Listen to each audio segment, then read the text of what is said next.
Let's jump straight into this one here. We've got some matrices in this one. So we've got two matrices on this side, and actually this is a matrix on this side. So this I here represents what we call the identity matrix. You need to know that the identity matrix for a 2 by 2, so 2 rows and 2 columns, is 1 0 0 1. We can do another video on this, but for now just accept that that's what this equals for a 2 by 2 matrix. Let's try and simplify this. We've got this here, x, 9, y, z. Those are my elements of this matrix. Remember, if there's a constant outside, you multiply everything inside by that constant. So we'd end up with 3z, 3y, 3z, and 3y. And that would equal this side, which is k multiplied by this identity matrix, which is 1 0 0 1. The identity matrices have some sort of special properties, pretty useful things, as we'll see. We can also multiply up this side if we wanted to.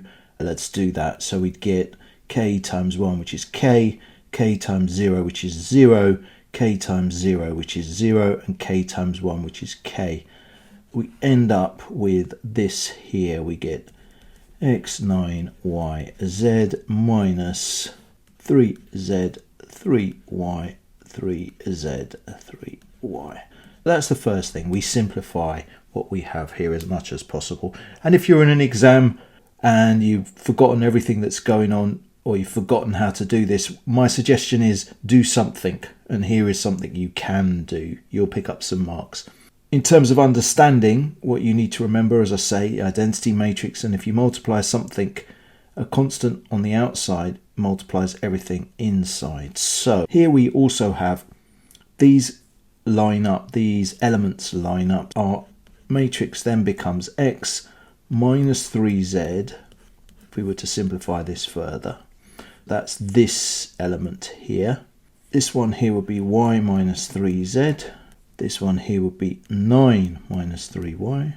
And this one here would be z minus 3y. All I've done here is I've taken each element from the first matrix and it's corresponded to the element here, and I've used the operation, and you can do this, and that equals k 0 0.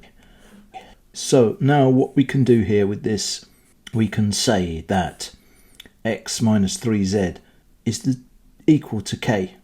We're going to take some equations up here. We're going to get x minus 3z equals k.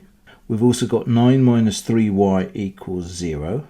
We've also got y minus 3z equals 0, and we've got z minus 3y equals k. We've got some simultaneous equations here. I'm going to start off with this one here, because I can see already there's one variable in this entire equation, so I can just work this out. This would imply that if I take 3y onto the other side, I would get 9 equals 3y.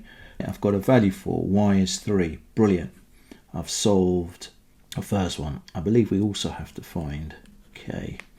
Y equals 3.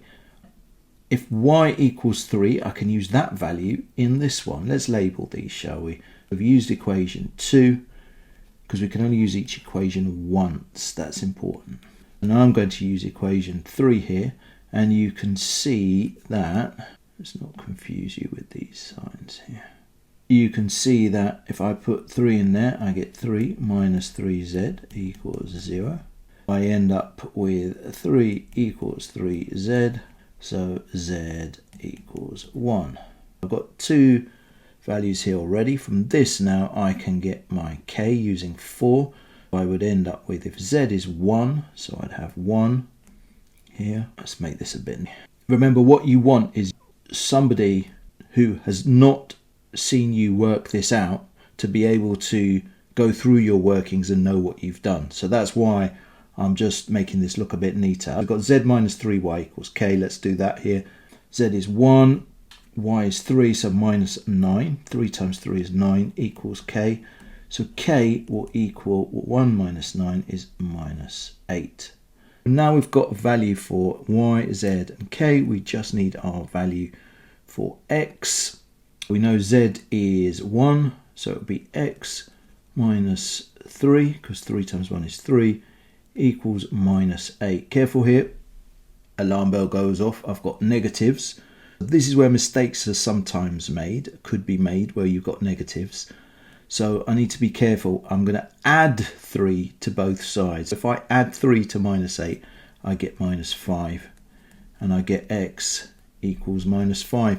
And that's it really. That is all I've got. If I wanted to just be really sort of perfect here, if you like, I would write these values out underneath. Let's see, x equals minus 5, y equals 3, z equals 1, and k equals minus 8. And I might even underline them.